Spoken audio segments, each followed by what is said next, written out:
How do the best Grand Tour riders prepare for their big goals like the Tour de France or Giro d'Italia? And more importantly, what can you learn from them and apply in your own training, even if you're not a professional cyclist? In today's video, we're going to try and find some answers to those questions. And to help me out, I'm joined by a sports scientist who has published several studies on the training of top 5 finishers in the Giro d'Italia and Tour de France. Gabriele Gallo, welcome. Yeah, I'm Martin. Hi. It's a pleasure to have you. Yeah, thank you. It's a pleasure for me to be here on your channel. I can say that I've been a big fan of your work for a couple of years now, and I pretty much read everything you published, and that's quite a lot because you have an impressive record of publications in a really short time span. A lot of it on power data and the training of really elite professional cyclists. For those that don't know you, could you give us a brief introduction to what you're working on and what your background is? Yeah, well, just to stay very short, I'm just finishing my PhD in exercise and sports science in Italy at University of Genoa. And during my PhD, I focused on trying to describe training characteristics of successful professional road cyclists, as well as to understand which are the physiological determinants of endurance performance, as well as training strategies to improve these physiological characteristics. And before and during my PhD, I also worked as a coach and applied sports scientist with road cyclists. So from amateur to professional ones, and also with the young cyclists like junior or under 23. So it's really smack in the middle of the big important questions in cycling, I guess. Yeah, exactly. And I also heard you have your dissertation coming up fairly soon. Yeah, it will be in May, but I'm still waiting for the final date. But it's good to finish after all this work done. Yep, but it's a long haul. I'm not quite there yet myself, so congrats on delivering. Over the last couple of years, you and your team have published some truly interesting case studies on Grand Tour cyclists, 2 from the Giro and 1 publication from the Tour de France. It's not that often that the public get to see the data, and certainly not the training that's behind the data of riders of this caliber. The first one that you published the first one of these 3 papers that you published in 2022. Yeah, would you tell us a little bit about what you did and the background for why you started with this study to begin with? Yeah. So I think I was at the second year of my PhD, and I read a lot of papers about training characteristics of successful endurance athletes, but from other sports, other endurance sports. Like there are a lot of published data about skiing, about running, about swimming.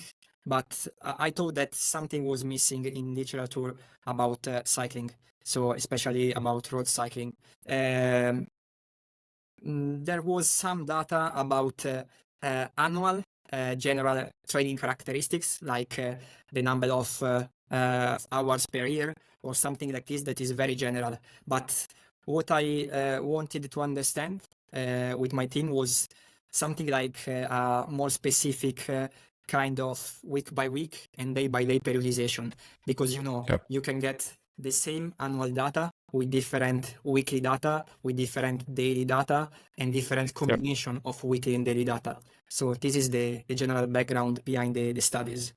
The first of those 3 studies, you had analyzed data from 3 athletes, right? Yeah. Over, I'm just looking at my notes here, and you collected power data from 22 weeks of preparations leading into the competitive season. Yeah, exactly. It was something like the months before a top 5 in the general classification of Giro d'Italia in three world-class cyclists.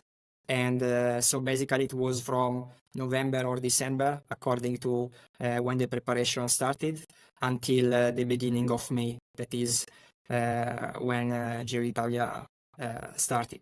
So Yeah. basically it was a retrospective analysis of all training and racing data in the weeks leading to a, we can say, successful Giro d'Italia, even Yeah. if we know that when we are looking at successful cyclist data or at top 5 or top 3 or whatever cyclist data, we know that is maybe a good preparation, but we cannot say that is the best preparation because, but let's say Pogacar, even if maybe his preparation isn't in theory the best one, I think he can still achieve a top 5 or top 3 or maybe winning a Grand Tour. So it's just what high level and top ranked road cyclist did before a top 5 Giro d'Italia. Yeah. And also we should probably give the common disclaimer that whenever we present case studies, of course, it can more so be used to discuss the findings and to maybe create new hypotheses and new ideas to look deeper into. But it's hard to say that they had this and this result because they did this and this. It's hard to connect causation to a result. Yeah, exactly. I think one very good thing in science, but also on the field about case studies, is that you can see a pattern. They can be about volume, intensity distribution, or periodization.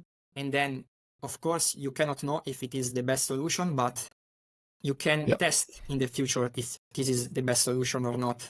So I think this is, as you said, a very strong point about case study in endurance sports.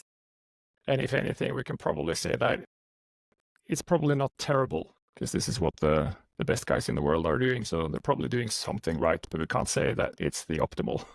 Yeah, exactly. Maybe it's not the best, but of course there is something that is working because otherwise they cannot achieve the top 5. One of the first things that I was curious to learn about when I read through your methods was how you defined intensity, because you're obviously reporting on the training volumes and the intensity that these riders are doing. But in order to communicate that efficiently, we need to kind of establish how do we define the different intensity zones. So could you just explain for anyone watching, how did you define your intensity and what data did you collect? And this was a critical point when we were starting the study, because one thing is that not all professional cyclists regularly perform lap test or lactate test on the field during the season, or sometimes that is the case of this study. They did not perform lap test or lactate test on the field even during the preparation. So we didn't have any standardized test data to determine training zones. So what we have done is just a practical approach that I think is still valid to see the big picture. So pattern at weekly or monthly base. So it was just dividing in 3 zones, 3 big zones, and with the benchmark between zone 2 and zone 3 was the FTP. So just taking the best 20-minute power throughout all the preparation and using the 95% of it to delimitate zone 2 and zone 3. So to delimitate medium intensity to high intensity. While we used another practical approach as a benchmark between zone 1 and zone 2. And I can't remember exactly now, but was between 80 and 85% of FTP. And why? Because we saw previous papers that measured with lab test both the first and second lactate thresholds.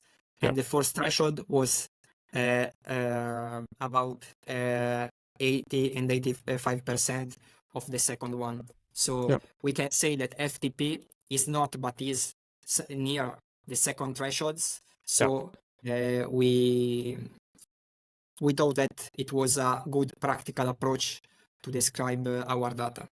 Yeah, so essentially for any listeners, you had three power zones, and they were essentially low intensity, estimating somewhere below ventilatory threshold 1, lactate threshold 1, but cut off at 85. I think you wrote 85 in your paper, percent of FTP. Yeah, I can't remember now. It was 80 or 85, but I think 85. Yeah, it just, I think it's when you look at big data over long periods, even if you miss 2% or 3% to divide training zones, it's not a big issue. Yeah, and then zone 2, which would be between 85 and 100% of FTP, and zone 3 above 100% of FTP. Just so everyone can follow along. You analyzed their training volume and their distribution of intensities within those three zones. What could you say about the overall volume and distribution of intensity? What did you find? Yeah, this was the first approach. So just look at the two main variables when you describe a training program, that are, as you said, the volume and the intensity distribution. And as volume, when looking at average weekly values, it was about 15 hours for one or two cyclists, while the other one was about 20 hours. So the first thing that we saw, that is, of course, is not low volume, but is not exceptionally high volume. Nope. So I mean, you have amateurs doing because around 15 hours. Yeah, because one thing that you can think at first sight is, oh, it's very low volume as an average for a high-level cyclist. But we have to keep in mind that there were very high volume weeks, and maybe 1 or 2 weeks with 6 or 7 hours because of for someone because of injuries or like crashes. For others, because was the very beginning of preparation, and so they just took it easy to start. So of course there is the average, but there were something like 30 hours weeks and something like 7 hours weeks. So just took it as an average. While for intensity distribution, so for the time spent in each zone 1, zone 2, and zone 3 that we described before, the distribution was pyramidal. So the time spent in zone 1 was higher than in zone 2, and time spent in zone 2 was higher than time spent in zone 3. Was about 80% of the total time was spent at low intensity, so zone 1. And I think it's remarkable and interesting. I think if my notes from your paper here are correct, I think you had something around 84 to 91% low intensity overall in the, which is kind of what we're there's a big hype around zone 2 training or low intensity training in these days, and this kind of goes along with spending a lot of time on low intensity. I think that to make it clear, because there is a lot of confusion in social media, zone 2 in a zone in a 3 or 7 zones model is zone 1 in a 3 zones model. So we are speaking about low intensity generally. I think is something that is particularly important for road cycling, because differently from other sports, you can accumulate a lot of volume at this intensity, because the load on the joints, on the muscle, are much lower compared to other sports like rowing or running. So you can use it as still a strong stimulus for adaptations in the body, while keeping the systemic load lower than other zones. So I think is very good. You can still get a lot of adaptation through high volume. And the other thing is that I think is also about fuel that you are using at this intensity, that is prevalently fats compared to higher intensities, while in which you are using more carbs than fats. So we know that muscle glycogen, so muscle carbs, are a limiting factor for very long performances like road Yeah. cycling, right? Like this kind of road cyclist. So maybe we can speculate that at this very low intensity, the body become stronger to use fats and to spare carbs. So it could help also durability. Yeah. Because that was my next question to you, because I know you've done some work on durability as well. And from my impression, I know there's still, I don't know if that's fair to say, but that there's no real consensus yet as to what mechanisms help that durability that cyclists need. But is it a fair suggestion to say that perhaps or there's a good chance of developing the durability through the use of low intensity training in higher volumes? Yeah. As you said, it's something that is not completely clear. What are the physiological determinants of durability? But one thing that is the main candidate is to spare muscle glycogen. So this is why I said that before. And the few studies that try to understand what is the best training strategy to improve durability seems to support the use of high volume, low intensity training. So there is one study from James Brack that is a coach at Tudor Cycling. While also the last study of my PhD, we tried to perform a training study to see what is the best training strategy to improve durability.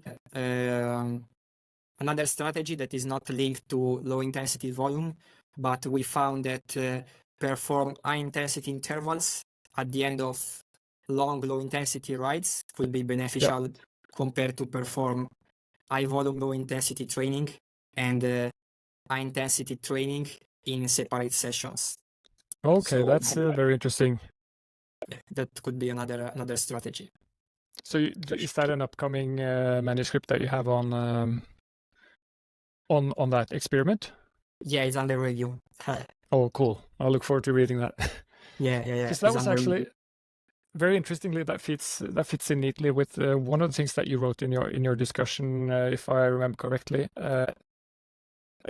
In terms of overall volume of high intensity, these three Giro d'Italia top 5 finishers, they only did between 1 and 3% ish of their annual volume as high intensity, but they did perform a lot of intensity work in combination with long low intensity rides. Yeah. In the first paper, we just looked at weekly data, while in the second one, always on Giro Italia, we looked at daily data.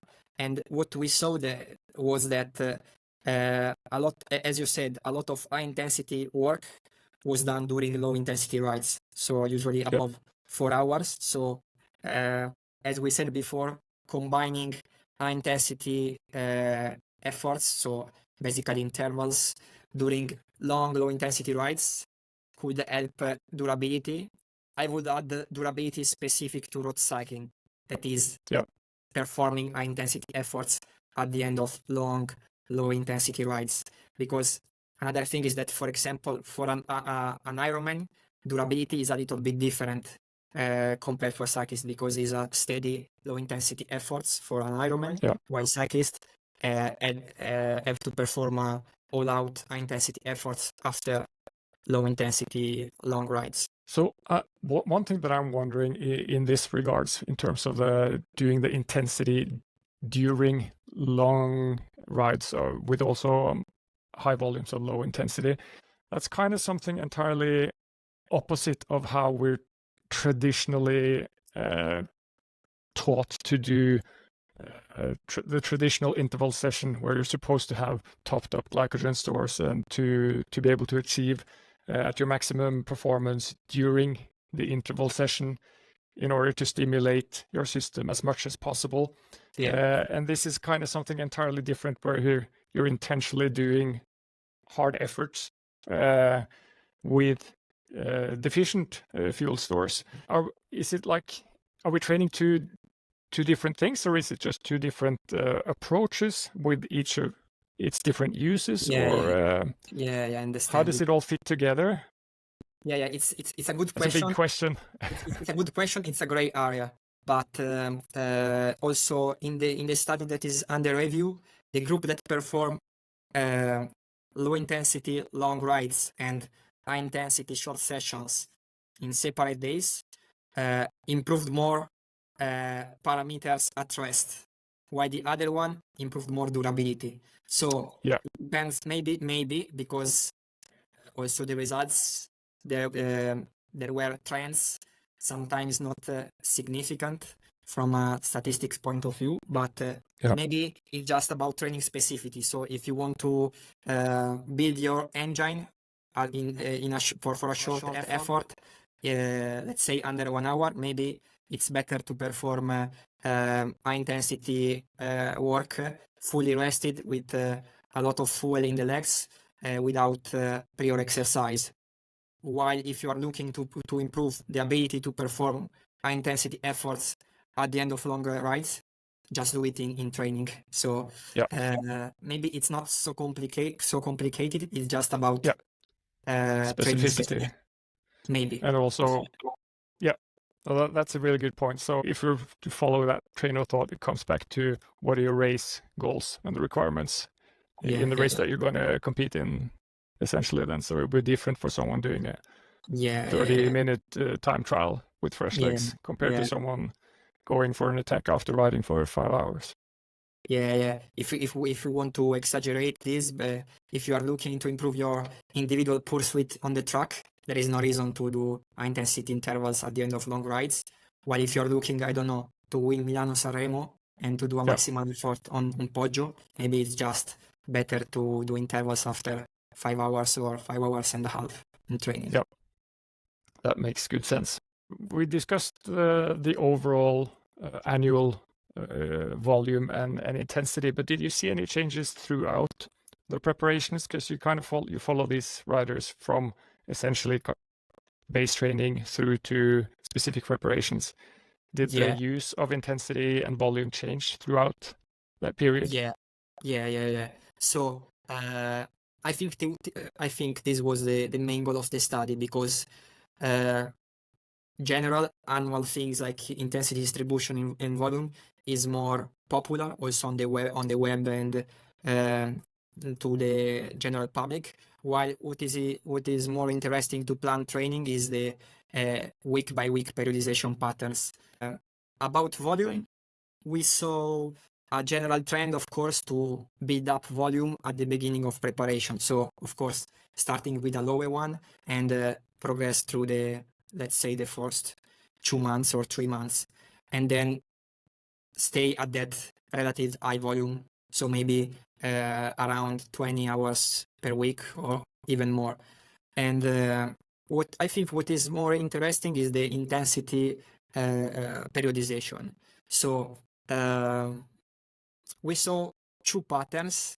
If we want to put together also the other study about Tour de France, so it was basically the same, just looking at what top 5 Tour de France finishers in the GC did before the tour, so in the preparation. And the pattern was just to build up also intensity when races were not performed. So let's say just 2 months of training, just putting medium intensity before and high intensity after during the preparation. But when looking at the big picture, all the cyclists perform at least 1, but sometimes 2, 3 or 4 1-week stage races during the preparation before the Grand Tour. When we saw at the big picture, these 1-week stage races are just a block of high intensity, because volume is pretty the same compared to training, because of course a race usually lasts, let's say, I don't know, 3 hours, 4 hours, and also in training they were training for the same duration. But what they did differently from training was a lot of volume at high intensity during races. So these 1-week stage races were a block, so they were doing a linear periodization, that means increasing intensity during training periods, and then putting block periodization, so 1-week stage races usually nearer to the Grand Tour. And there was two, if I remember correctly, there was two riders who did that. I think you called it Block periodization. block periodization. And then there was another one in the Giro, anyways, who did a more traditional linear style of periodization. I think the difference between the first two and the other one is that they decided to put races even in January and February, so 1 week stage races even in January and February, while the other one started to race in, I think it was April or something like this. So it just performed a linear periodization before entering the race. And I think this is a very interesting pattern that could be tested in future studies. So just not comparing block periodization against linear periodization, but maybe to see also the combination of different periodization over a long time. So maybe just see if combining linear periodization before and block periodization after is better compared to just stick with one periodization type that could be only block or only linear periodization. Yeah. Well, the question that I always have in my mind is at what point is an athlete, amateur age group athlete, ready to even engage in block periodization? Because at the very least, if you look at the studies that have been published, they have quite aggressive shock cycles or block periodization cycles with like 5 and 6 interval sessions per week, which in my experience tends to be a bit severe for the common age group amateur, unless they're really well tuned. So do you have any experience with or any thoughts on how well trained you need to be before there's a point of considering block periodization? A good question, and I completely agree that when you decide to go for a training strategy, let's say block periodization, you have to balance pros and cons. So this is a good question. I think that of course, previous experience and fitness level is one thing to consider, but I think the most important one thing to consider is the stress in life that the amateur cyclist has in that period.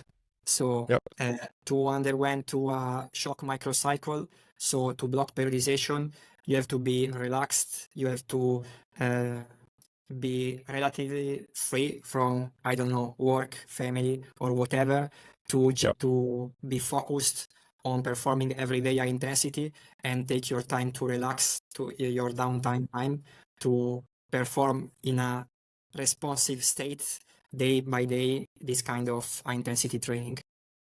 Essentially, if you don't have room to adapt from the stress, then it's no point.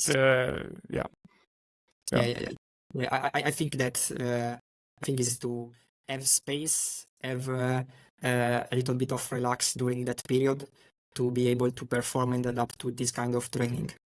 Yeah, I think that's probably a good point. Maybe also even considering that the principle is to just be a little bit more aggressive with the density of your training. That doesn't mean you have to copy paste the protocols from any study and jump from 2 to 6 intervals per week. You could start with 3 and call that a block.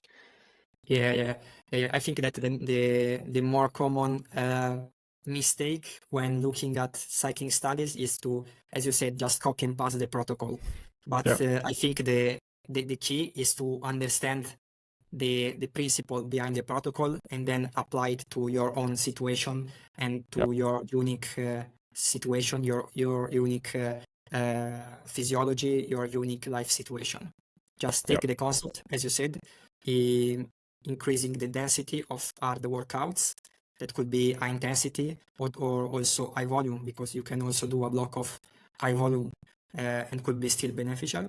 And but just don't copy and paste. It's funny that you should mention that. I actually I'm not by any means a strong cyclist myself, but the best FTP test that I ever did was after spending 2 weeks in the Alps, just riding nothing but long endurance rides with some big climbs. Yeah, No structure, no plans whatsoever. And then 1 week later, best result I ever had. yeah. And what was your weekly volume during and before?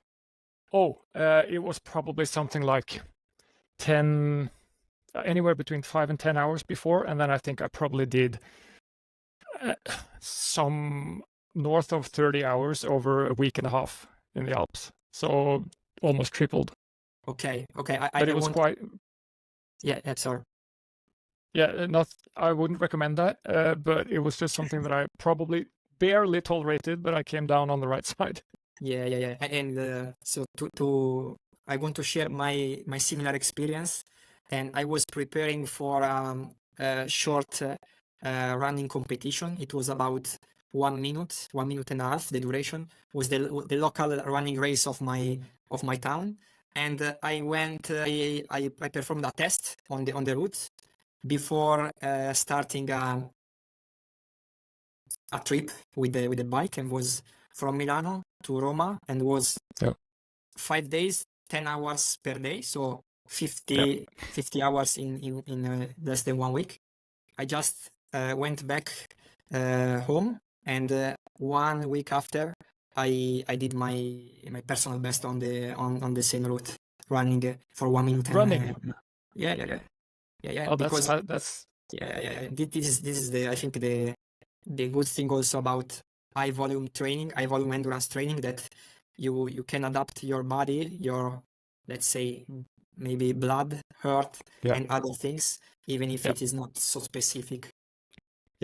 I cannot do the same volume running 10 hours per day, but I can do it cycling, and there is some transfer positive effect. Well, that's fascinating. That's every runner listening will now be picking up their bikes and riding from Milano to Rome. Yeah. You also had some quite interesting discussions on the tapering practices in terms of the peaking protocol that these 3 riders in the Giro used. And for anyone who's been reading the literature on tapering, it wasn't exactly what's being recommended. Is the same thing that we said before, that there are general protocols and also general literature recommendation, but then there is every athlete specific schedule.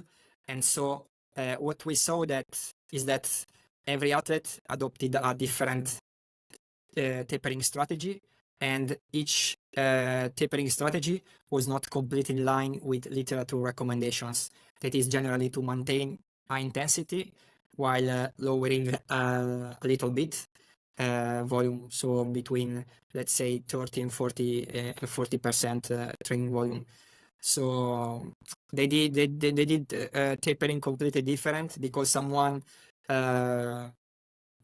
went to an altitude training camp in the last weeks before the Giro d'Italia, and other ones not. So I think that the best tapering strategy depend a lot of what you are doing, like altitude training, like racing in the last day before the competition, and all these kind of things.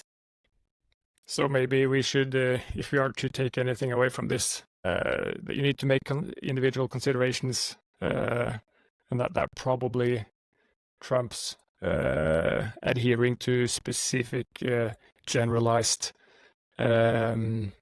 percentages in terms of your volume reductions and intensity. Our recommendations are not done with these high level athletes with a lot of training volume. So this is also the other thing. And so I don't know if lowering 30% of the volume from 10 hours is the same that lowering 30% of volume to a 25 or 30 hours per week athlete. I think the second one is penalized compared to the first one. So I think also this is why they adopted a reduction in volume that is less compared to the 20-40% recommended by literature. Yeah, that's a good point. I'll be curious to know if they are repeating their tapering or peaking protocol strategy, if that's something that they're repeating every year because they've seen it work, or if they're changing things up. Because at least in my experience, there are some athletes across all endurance sports. If you look Yeah. in winter sports and summer sports, there are some athletes that just seem to be able to nail their performance every single time there's a big championship or a big grand tour or going on, and then there's others who just can't seem to peak their performance in the right time. I'm wondering if there's different approaches to repeating and experimenting with their tapering, or how they're able to repeat that success. Yeah, I think we don't have the data from these studies, but I think it's a very interesting point. When you were saying this, I was thinking about Mathieu Van der Poel, that at every important race he arrives in the best shape, in the best form, and he always deliver. So I think it's experience also to shape your tapering strategy according to your unique body. Yeah. Final thing that I had on my notes from this study was there was one more thing in particular that wasn't entirely aligned to let's call it literature recommendations, and that's the fact that none of these riders did any strength training in the first study. You had some interesting comments on that in your discussion section. If I understood correctly, the athletes didn't want to, even though their coaches had recommended it. At least the personal coach was outside the team. The team.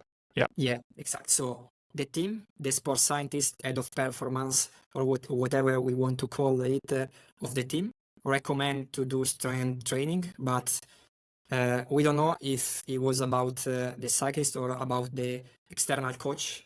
There was no way to make them perform it. And I think this lack of gym strength training in some professional road cyclists is the bigger mismatch between field practice and literature recommendation.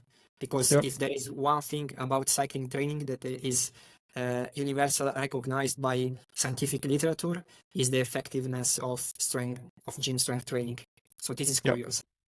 Yeah, that's fascinating. I'm wondering how much of that lack of strength training is also due to the quite significant race schedule that these riders have with travel, and I've heard that argument being put forth, which I think is also a fair point. But it's a curious, and we should probably.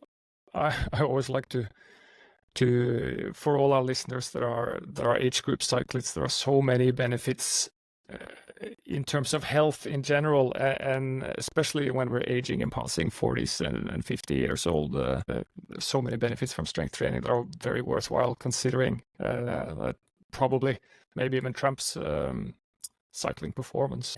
There is no reason to not perform gym strength training for every endurance athlete. So I think that especially in road cyclists, there is something like old school that is maybe against strength training, but there is no way to not perform strength training. And also for amateur cyclists, for health reasons, like maintain muscle mass after 50 years old, or also to prevent from exaggerating osteoporosis or these kind of things, because when you are doing cycling, there is no impact. Your bones don't impact, and so there is less stimulus to increase bone density. While doing something like gym strength training, you can stimulate this kind of thing and maintain a healthy muscle mass and healthy bones even after 50 years old. I think that's such an important and under-communicated point, what you're saying there about osteoporosis and osteopenia, kind of like the pre-stage to osteoporosis, which we know from studies is quite prevalent even in amateur cyclists, which is quite scary in a sense. So let's say crashes Yep. It's something like a protection against the fractures and these kind of things, Yep. being stronger ones. If we moved over to there's a third paper that you've put forth also on one Giro podium finisher. You did sort of same kind of methodology in terms of collecting data, power data from a cyclist for I think it was 5 months going into the Giro. Yeah, it was the same time frame of the week by week study, but in this case was day by day. So a little bit more specific because as we said before, there could be 2 different annual training values and 2 different week by week patterns, but also the same week by week patterns or weekly intensity distribution and volume could be achieved with different day by day patterns. So there are different level of periodization. So let's say macro periodization and micro periodization that are different things to keep in consideration when planning. There, in particular, when I read your manuscript, there was 4 sentences that really just stood out to me, and I was reading it and thinking, this is so good, and Okay. everyone who does cycling, no matter if you're a professional cyclist or if you're an age grouper just getting started, this is such, like, of course, keeping in mind that we can't infer causation and effect from a case study, I still think this was like so worthwhile highlighting. And the first one was you're describing the athlete, and you wrote that he never performed 3,000 kilojoules or an important amount of medium or high intensity training for more than 2 consecutive days. Yeah. And to me, that was like, wow, for an entire training year, there was never more than, let's call it 2 big days in a row. In line with another very important principle of training in endurance sports, that is the alternation, the balance between load and recovery. That is one of the most important thing. I think that the only reason to not adopt this principle is doing block periodization. So in this case, we are speaking about training, so there were no more than 2 consecutive very hard days in training, while when this cyclist raced, every day was a high load day, so he did it during the races. But yes, I think that the density of our days is one of the most important thing to keep in consideration, and to not exceed, let's say, normally in a normal periodization, let's say 2 or 3 days per week, no more. Then of course would be 3,000 kilojoules and let's say 20 minutes of high intensity for a world-class cyclist, but could be lower for an amateur one. So just keep the another maybe undervalued thing is to just keep playing the game in the long run. So let's say this is a rider that is and was on the top in the last 10 years. So maybe you can train more, but for a short period. So from a physiological and a psychological point of view. So maybe, especially for this kind of cyclists, just stay also below what you can really do, what your body can really do, help to stay fresh on the long run and keep playing the game. So this means to just keep to race at the highest level for 10 or 15 years. Yeah. And perhaps we need to start thinking about what we can tolerate doing and what we adapt optimally from may not necessarily be the same. I coached an amateur cyclist that was running a business, and he wanted to train more, he wanted to do more intensity, he wanted to do more hours. Then we tried, and then we just came back to the initial intensity and volume because it was not sustainable. Yeah. And the second quote that caught my eye was kind of in relation to the first one, where you wrote that every time he performed 1 or 2 consecutive days with this high load, the following day he never exceeded 2,500 kilojoules. or perform significant amounts of medium or high intensity work. So essentially, if you had 1 or 2 big days, then there was always a relatively much easier day, the third day. Again, it's a solution because in this case, the cyclist was combining high intensity and high volume on the same days. So let's say kilojoules. Maybe that explains to who are listening. Kilojoules are the product between intensity and volume. So you can still achieve a lot of kilojoules even at low intensity. So let's say a 5 hours zone 2 ride or zone 1 or zone 2 ride. While this cyclist combining high intensity and high volume in the same days, so he just recover in the other days. Another thing that could be still valid, that I know that a lot of cyclists are using this approach, is separating. So as we said before, maybe a short high intensity session and the following day a long low intensity ride, and maybe again short high intensity sessions. So in this way, maybe you can do 3 or even 4 days in this way, but it's another solution that you can use. But I think the concept is just not prolong the hard days too much. Yeah.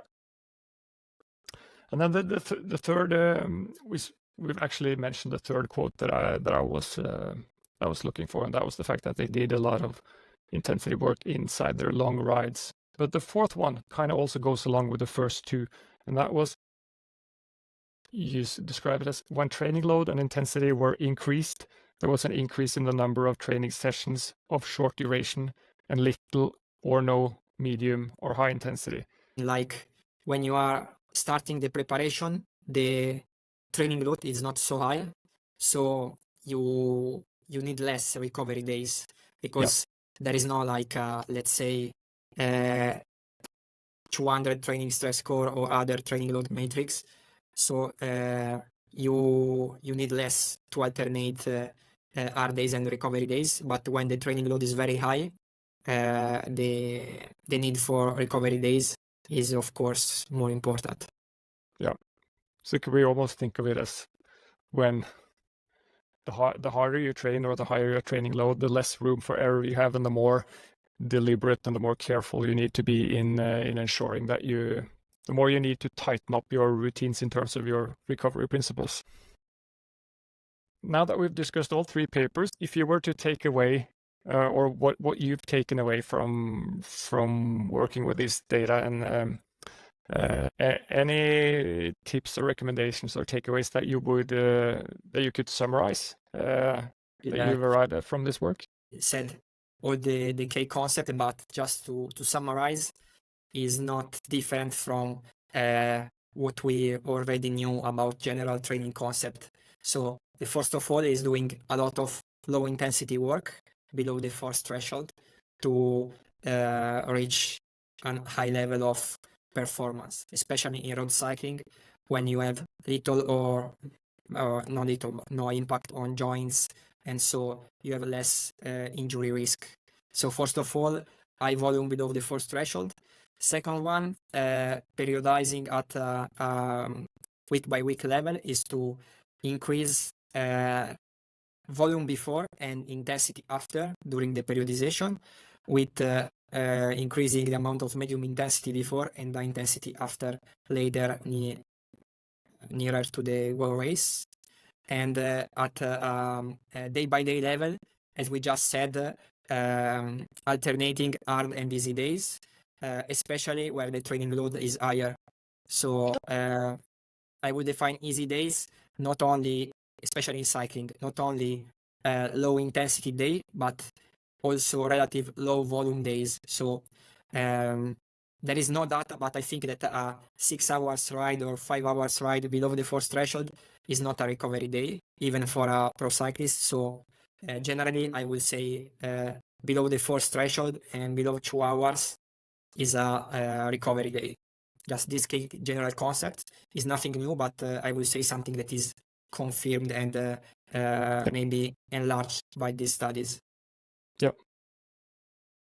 Thank you so much for joining us, Gabriele. It's been a pleasure to to be able to pick your brain and to ask all these questions that I've been wondering about your super fascinating work. I should also mention that you do produce some great infographics on cycling. Basically, you summarize a lot of research that's been done in a visual format that's very easy to comprehend, both on I think it's both on Twitter and on Instagram. Everyone should have a look at that, and I'll make sure to put the link in the description below. Yeah. Other than that, thanks for being with us, Gabriele, and look forward to speaking to you again probably sometime sooner. Me to be invited on your channel, and we will see to the next one. Yeah. All right. Bye for now.